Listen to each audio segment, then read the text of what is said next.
ئەگەر کەسێک لە ئێمە لە شوێنێکا بوەستێ یاخود تەلەفۆنێکی بۆ بێ یاخود پێی بڵێن فڵان کەس تەنها بەرەوە ئیشێکمان پێتە، دڵی تۆ چەندەهاش شت بە دڵتا دێ، باشە فڵان کەس بۆچی دەڵێ بە تەنیا قسە لەگەڵاکە،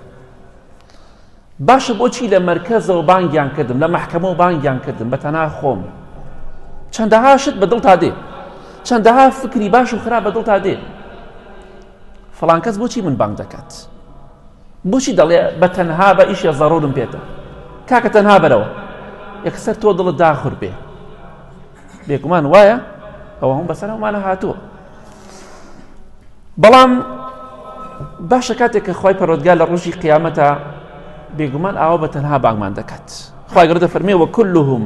ئاتیه یەومە القیامەتی فەردە، هەمووتان لە ڕۆژی قیامەتە یەک بە یەک دێنە خزمەتی خوای گەورە،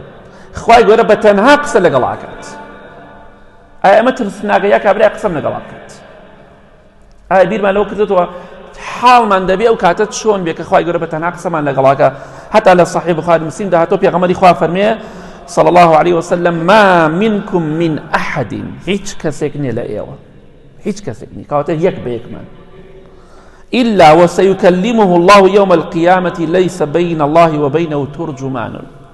إلا للرجي قيامة خواي قورة قصة لقلاكا لبيني تو خواي قورة دا لبيني خواي قورة إيما دا هيج مترجمك وترجمانك نية، كواتا بزانة شي بو قيامتي خود آماداكي روجك دي لقل خواي قورة دا تنها دبيتوا محاسبة دكري، كواتا شي بو قيامتي خود آماداكتو ئەو لە پێشی هەمومانە بەخوا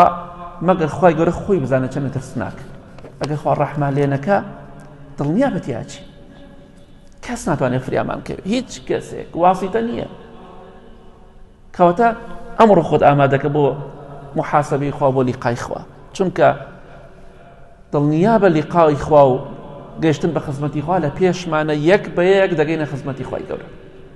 کەواتە شتێک بۆ ئەو ڕۆژە ئامادەکە بۆ ئەوی شەرمەزاری لای خوا نەبین هەمومان.